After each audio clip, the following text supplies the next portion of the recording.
So you've probably already seen this in some other videos that I've done. This is my Factor Ostro VAM. Got it last year. I can't tell you how much it costs because well, it was more expensive than my car. So fully spec'd, dual race, 12 speed, ceramic speed, OSPW, Garmin, power pedals, all the bearings of ceramic speed. Wahoo, I don't know, I had that before. Anyway, it's a top of the range bike, pretty much what a World Tour rider would ride, and the Israel Premier Tech team ride. So yeah, it's an expensive bike. I haven't had to do a great deal of maintenance on it, but what I do is I take it to the shop probably every 6 months just to get it checked over, and that in itself cost me at least 100 quid, if not more, depending on what I'm having done. What I've changed so far on it: tyres I've replaced to exactly the same spec every time, and they are Continental GP5000s, and they are about 60 quid each.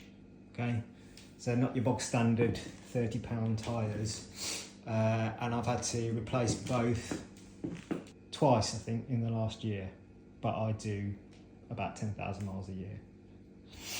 So that's those. The chain, obviously Durace 12-speed chain, they come in at about £45 at the moment. I've just ordered one to replace, and I've replaced it twice now. What else?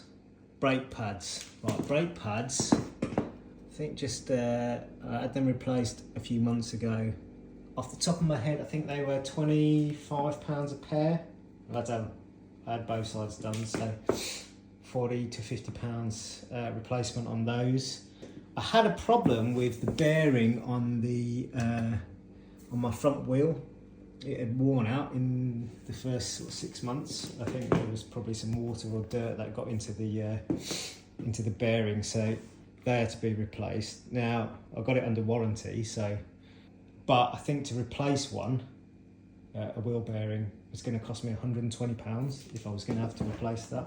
Obviously, they're just parts that wear through, and I will have to do it at some stage. You could just replace them with a normal wheel bearing, rather than a ceramic speed one, but I kind of like to know that those things are in there, and particularly if I'm going to sell it at any stage, I want to say that, you know, all the parts are genuine and as they were when I bought them. So yeah, 120 quid for a set of wheel bearings. I can't remember how much the group set is, but it's expensive, over £2 grand I think for the Durace group set. I had this OSPW fitted at the time when I bought it. Yeah, pretty sick, but I think that costs to replace about 400 quid. Yeah, it's not a cheap bike.